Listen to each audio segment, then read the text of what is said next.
27 जून 2007 London में फिर एक आदमी 5वीं मंजिल से गिरा और उसी दिन उसके घर से एक डायरी गायब हो गई। वो इजराइल का एंजल था या इजिप्ट का डबल एजेंट या कुछ और। कहते हैं उसने एक देश को बचाया भी और उसी देश को मरवाया भी। सवाल सिर्फ ये नहीं है कि वो कौन था, सवाल ये है कि वो किसके लिए खेल रहा था। जिस आदमी की जेब में 2 देशों के राज थे, उसका नाम था अशरफ मारवान। राष्ट्रपति नासिर का दामाद, राष्ट्रपति सादेत का सबसे भरोसेमंद और मोसाद का सबसे कीमती जासूस या फिर सबसे खतरनाक जाल। लंदन 1970।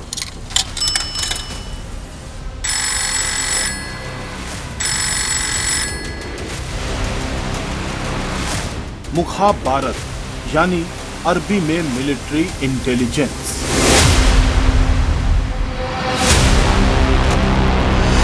अशरफ मारवान के कॉल की बात सुनते ही इजराइल की खुफिया एजेंसी मोसाद के चीफ ज़बी ज़मीर के होश उड़ गए। मोसाद सालों से इस आदमी को रिक्रूट करने की कोशिश कर रही थी। जासूसी की दुनिया में जब कोई खुद चल कर आता है तो या तो वो खजाना होता है या तबाही।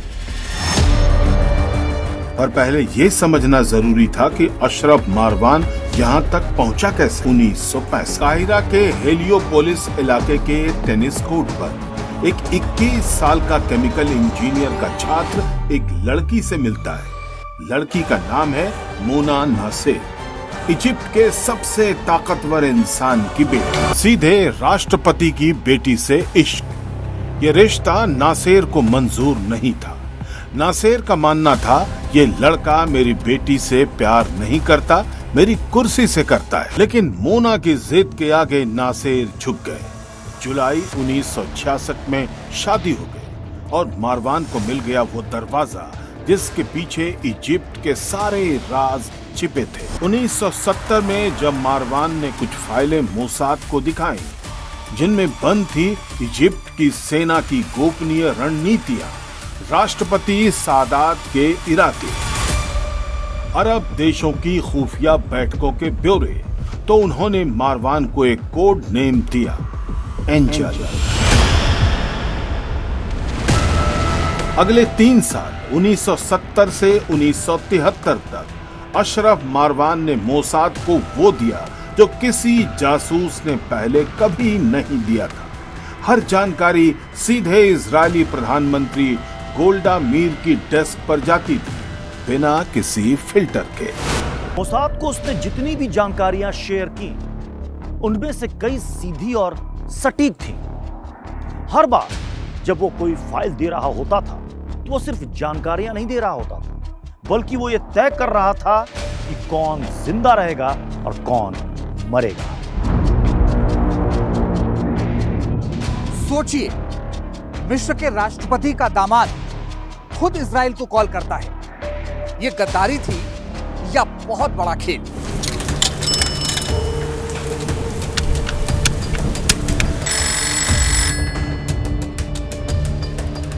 कोड वर्ड केमिकल, कल हमला होगा। ये कॉल आया था एक ऐसे आदमी से जिस पर भरोसा करना इजराइल की सबसे बड़ी मजबूरी भी थी और सबसे बड़ा खतरा भी।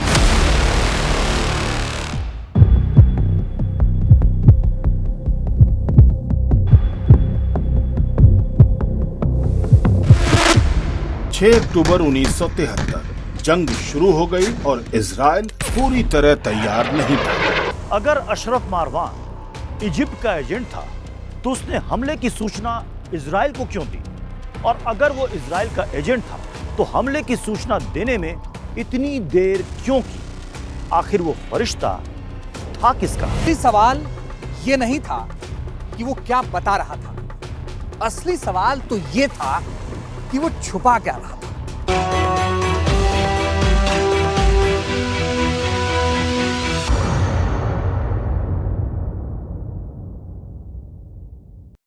यह कहानी सच्ची घटनाओं और पात्रों पर आधारित है, लेकिन कार्यक्रम को रोचक बनाने के लिए कहीं कहीं काल्पनिकता का सहारा लिया गया है। कार्यक्रम का उद्देश्य किसी की भावनाओं को ठेस पहुंचाना नहीं। राष्ट्रपति नासेर के लिए मारवान एक लालची और महत्वाकांक्षी दामाद था। उसे अहम बैठकों में एंट्री नहीं थी, अहम फैसलों में हिस्सेदारी नहीं थी। ये अपमान मारवान के अंदर एक जहर भर रहा था। नासेर की मौत ने मारवान के लिए वो दरवाजे खोल दिए जो बरसों से बंद थे। नए राष्ट्रपति अनवर सादात ने मारवान को वो दिया जो नासेर ने कभी नहीं दिया, भरोसा और ताकत। इजिप्ट की हर टॉप सीक्रेट फाइल अब मारवान की मेज से होकर गुजरती थी। क्या चाहते हो? Money and safety. हम इजरायलियों को क्या मिलेगा? इंफॉर्मेशन जो किसी और के पास नहीं। अगर यह जाल हुआ तो आप पहले ही उसमें खड़े हैं। मारवान की पत्नी मोना को शक हो रहा था। उसका हर हफ्ते लंदन जाना बिजनेस का बहाना, वजह यही थी। $50,000 की अंगूठी, रिश्ता बचाओ वरना एक्सेस खत्म। तो अब तुम लोग मेरी शादी भी संभाल रहे हो? एक अंगूठी ने सिर्फ शादी नहीं बचाई, बल्कि इजराइल के लिए एक जासूसी नेटवर्क भी बचाया। लेकिन क्या मोना ये जानती थी कि ये अंगूठी उसके दुश्मन देश ने खरीदी थी? अगर नहीं तो वो इस पूरे खेल की सबसे बड़ी शिकार थी। 1973 में एक ऐसा किस्सा हुआ जो मारवान की असली तस्वीर और उलझा देता है। लीबिया के तत्कालीन शासक मुअम्मर अल गद्दाफी के एक आदमी ने मारवान को कंधे से फायर करने वाली 2 मिसाइलें दी। इन मिसाइलों से इटली में खड़े एक इजरायली पैसेंजर प्लेन को गिराना था। मारवान ने मिसाइलें ली और उसी पल खेल पलट दिया। सीधे इटली की पुलिस को टिप दे दी और इजरायली प्लेन बच गया। इजराइल के लिए वो अब सिर्फ जासूस नहीं था, भरोसा बन चुका था। जासूसी की दुनिया में सबसे खतरनाक एजेंट वही होता है जिस पर आप शक करना ही बंद कर दें। जंग गोलियों से नहीं, गलत यकीन से हारते हैं। इजराइल यकीन कर चुका था इजिप्ट तब तक हमला नहीं करेगा जब तक सोवियत संघ से उसे लॉन्ग रेंज के बॉम्बर्स न मिले। जुलाई 1972 में इजिप्ट के तत्कालीन राष्ट्रपति सादात ने ऐलान किया कि सोवियत सलाहकार इजिप्ट छोड़ रहे हैं। इजराइल और खुश हो गया, लेकिन सच्चाई कुछ और थी। सलाहकार गए नहीं थे, बस वर्दी बदलकर छिप गए। मारवान ने इस नाटक को सच बनाकर पेश किया। इजिप्ट की सेना मूव कर रही है। मारवान घबराइए मत, ट्रेनिंग की हलचल है। Stand down. नवंबर 1972 हमले की आशंका थी और हमला नहीं हुआ। कुछ महीनों बाद वही हलचल फिर हुई और फिर कुछ नहीं हुआ।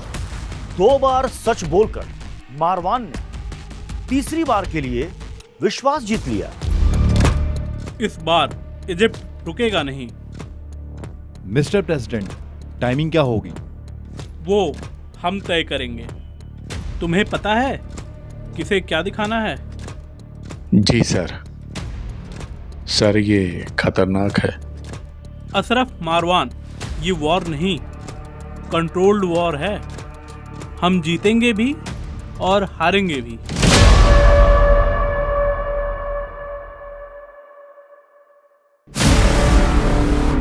तो मैं किसे बचा रहा हूं? कभी कभी जानकारी सच होती है, लेकिन जो उसका मतलब होता है वो झूठ होता है।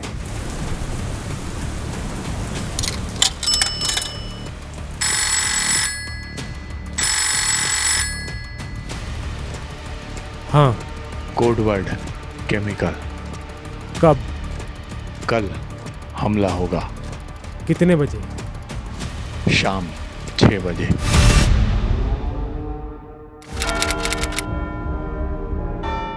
इजिप्ट और सीरिया ने बड़ी चालाकी से तारीख चुनी। योम किप्पुर यहूदियों का सबसे पवित्र दिन।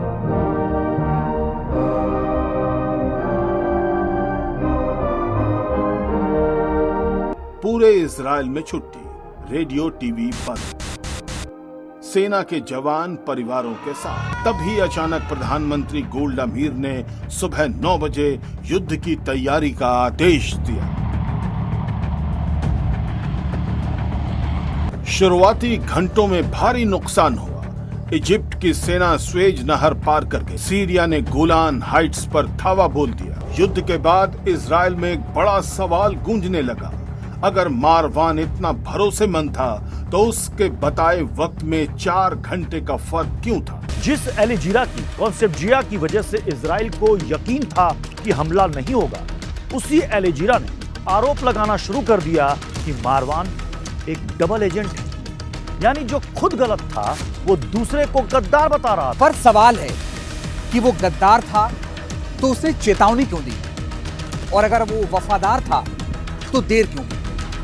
मोसाद का जवाब था कि मारवान ने जो जानकारी दी वो सच थी, उसने जितना बताया वो काफी था। स्क्रिप्ट पहले से तय थी, युद्ध हो लेकिन एक सीमित दायरे में, यानी इजिप्ट को अपनी खोई जमीन वापस मिले, इजराइल को भी पूरी तरह तबाह न होने दिया जाए, ताकि दोनों देश थक कर शांति की मेज पर आ जाए। और हुआ भी ठीक यही।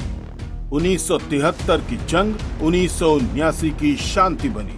कैंप डेविड में वो ऐतिहासिक समझौता हुआ जिसे आज भी मध्य पूर्व की राजनीति की नींव माना जाता है। तो क्या अशरफ मारवान ने दोनों तरफ से खेलते हुए एक ऐसा खेल खेला जिसका मकसद युद्ध नहीं बल्कि शांति थी? और अगर ये सच है तो वो इतिहास का सबसे जटिल, सबसे अकेला और जासूसी की दुनिया का शायद सबसे बड़ा हीरो था।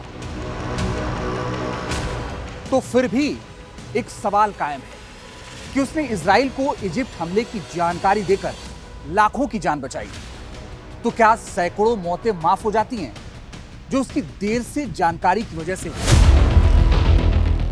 युद्ध के बाद मारवान की जिंदगी एक पैराडॉक्स थी। काहिरा में वो राष्ट्रीय नायक था, लंदन में वो अरबपति था और तेल अवीव में $1,00,000 के बोनस का हकदार। एक ही आदमी, 3 अलग अलग पहचाने और हर पहचान में एक अलग सच। लेकिन 2002 में एक इजरायली इतिहासकार ने एक अखबार में उसका नाम उजागर कर दिया। एंजल का नकाब उतर गया, उसकी दुनिया बदल गई। वो जानता था उसकी डायरी में वो राज थे जो 2 देशों की सरकारें दफन रखना चाहती थी। 27 जून 2007 को उसकी डायरी गायब हो गई और वो खुद 5वीं मंजिल से नीचे आ गिरा। हत्या, आत्महत्या, हादसा।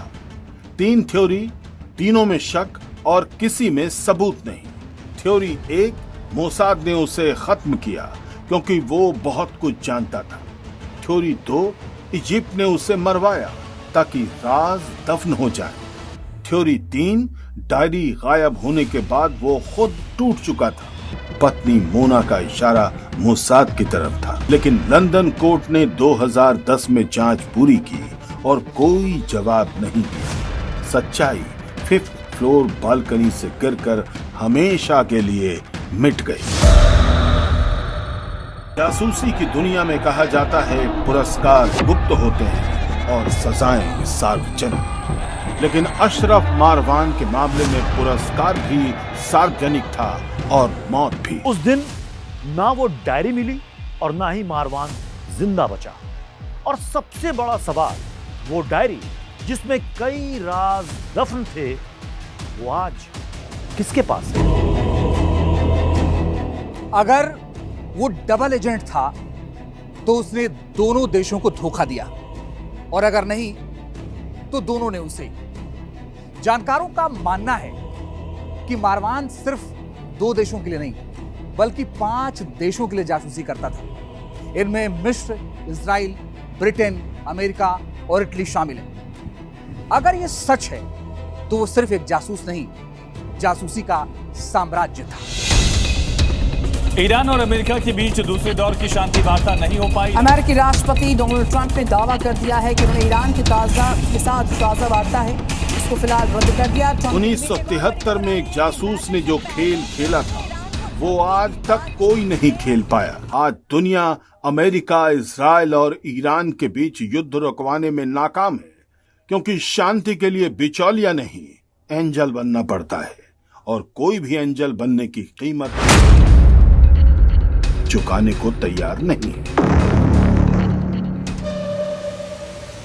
अशरफ मारवान एक देवदूत या गद्दार? 2 दशक बाद भी इतिहास इस सवाल का जवाब ढूंढ रहा है। दरअसल जासूसी की दुनिया में सच जैसा कुछ नहीं होता, बस नजरिया होता है, और नजरिया हमेशा महंगा पड़ता है। आप बताइए, आपको क्या लगता है, मारवान डबल एजेंट थे? वो हीरो था, बस ये तय नहीं हो पाया किसका।